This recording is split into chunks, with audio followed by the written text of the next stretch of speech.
Doctors here in Arkansas, a successful surgery, and the grace of God, I am cancer-free. Through it all, I couldn't help but think about my mom. She was 20 years old and in her first year of marriage when she was diagnosed with spinal cancer. The doctors told her she might not live, and if she did live, they said she'd never walk again. And if she did walk, she'd definitely never have children. The daughter she was told she'd never have was just sworn in as the new governor of Arkansas and is speaking to you tonight. Adversity and fear of the unknown can paralyze us, but faith propels us to charge boldly ahead. We can't stand still in the face of great challenges. You and I were put on this earth for such a time as this, to charge boldly ahead. I'll be the first to admit, President Biden and I don't have a lot in common. I'm for freedom, he's for government control. At 40, I'm the youngest governor in the country. And at 80, he's the oldest president in American history. I'm the first woman to lead my state, and he's the first man to surrender his presidency to a woke mob that can't even tell you what a woman is. In the radical left's America, Washington taxes you and lights your hard-earned money on fire.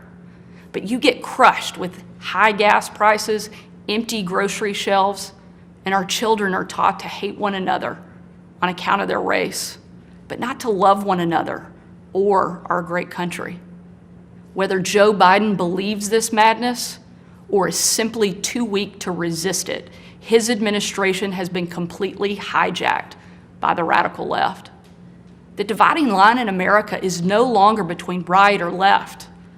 The choice is between normal or crazy.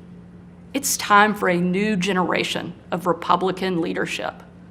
Upon taking office just a few weeks ago, I signed executive orders to ban CRT, racism, and indoctrination in our schools, eliminate the use of derogatory term Latinx in our government, repealed COVID orders, and said never again to authoritarian mandates and shutdowns. Americans want common sense from their leaders, but in Washington, the Biden administration is doubling down on crazy. President Biden inherited the fastest economic recovery on record, the most secure border in history, cheap, abundant, homegrown energy, fast rising wages, a rebuilt military, and a world that was stable and at peace. But over the last 2 years, Democrats destroyed it all. Despite Democrats' trillions in reckless spending and mountains of debt, we now have the worst border crisis in American history. As a mom, my heart breaks for every parent who has lost a son or daughter to addiction. 100,000 Americans a year are now killed from drug overdoses, largely from fentanyl pouring across our southern border. Yet the Biden administration refuses to secure the border and save American lives. And after years of Democrat attacks on law enforcement and calls to defund the police, violent criminals roam free, while law-abiding families live in fear. Beyond our border, from Afghanistan to Ukraine, from North Korea to Iran, President Biden's weakness puts our nation and the world at risk. And the president's refusal to stand up to China, our most formidable adversary, is dangerous and unacceptable. President Biden is unwilling to defend our border, defend our skies, and defend our people. He is simply unfit to serve as commander-in-chief. And while you reap the consequences of their failures, the Biden administration seems more interested in woke fantasies than the hard reality Americans face every day. Most Americans simply want to live their lives in freedom and peace. But we are under attack in a left-wing culture war we didn't start and never wanted to fight. every day we are told we must partake in their rituals, salute their flags, and worship their false idols.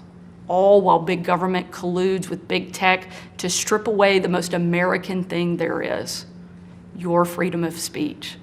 That's not normal. It's crazy, and it's wrong. Make no mistake, Republicans will not surrender this fight. We will lead with courage and do what's right, not what's politically correct or convenient.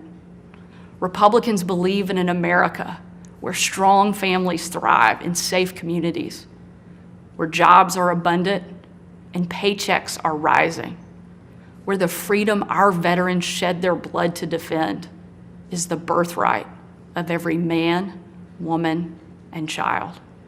These are the principles Republican governors are fighting for, and in Washington, under the leadership of Senate Republicans and Speaker Kevin McCarthy, we will hold the Biden administration accountable. Down the street from where I sit is my alma mater, Little Rock Central High. As a student there, I will never forget watching my dad, Governor Mike Huckabee, and President Bill Clinton hold the doors open to the Little Rock Nine. Doors that 40 years earlier had been closed to them because they were Black.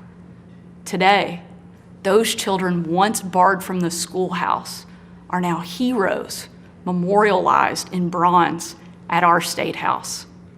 I'm proud of the progress our country has made, and I believe giving every child access to a quality education, regardless of their race or income, is the civil rights issue of our day. Tomorrow, I will unveil an education package that will be the most far-reaching, bold, conservative education reform in the country. My plan empowers parents with real choices, improves literacy and career readiness, and helps put a good teacher in every classroom by increasing their starting salary from one of the lowest to one of the highest in the nation. Here in Arkansas and across America, Republicans are working to end the policy of trapping kids in failing schools and sentencing them to a lifetime of poverty. We will educate, not indoctrinate our kids, and put students on a path to success. It's time for a new generation to lead. This is our moment. This is our opportunity. A new generation born in the waning decades of the last century, shaped by economic booms and stock market busts, forged by the triumph of the Cold War and the tragedy of 9/11. A generation brimming with passion and new ideas to solve age-old problems. A generation moored to our deepest values and oldest traditions, yet unafraid to challenge the present order and find a better way forward. If we seize this moment together, America can once again be the land of the free and the home of the brave. During my 2.5 years at the White House, I traveled on every foreign trip with the president. A trip I will never forget was on December 25th of 2018. My husband Brian and I had just cleaned up wrapping paper that was shoved into every corner of our house, thanks to our 3 kids, when I had to walk out on my own family's Christmas, unable to tell them where I was going that night because the place I'd be traveling was so dangerous. They didn't want anybody to know that the president was going to be on the ground, even for a few hours. We boarded Air Force One in complete and total darkness. There were no lights on the plane, no lights on the runway. Our phones and computers shut down and turned in. We were going completely off the grid. Nearly 12 hours later, in the pitch black of night, we landed in the war-torn part of Western Iraq. It was again a similar scene. No lights on the plane, no lights on the runway. The only thing you could see was coming from about a mile away in a dining hall where hundreds of troops who were in the fight against ISIS had gathered expecting to celebrate Christmas with senior military leadership from around the region. They had absolutely no idea that the President and First Lady were about to walk into that room. And when they did, it was a sight and a scene and a sound I hope I never forget. The room erupted. Men and women from every race, religion, and region, every political party, every demographic you can imagine, started chanting in perfect unison over and over and over again, USA, USA, USA. It was an absolutely perfect picture of what makes our country great. One of the young soldiers yelled from the back, "Mr. President, I re-enlisted in the military because of you." And the president said, "And son, I'm here because of you." Shortly after, that young soldier came up to me. He said, "Sarah, you have a tough job."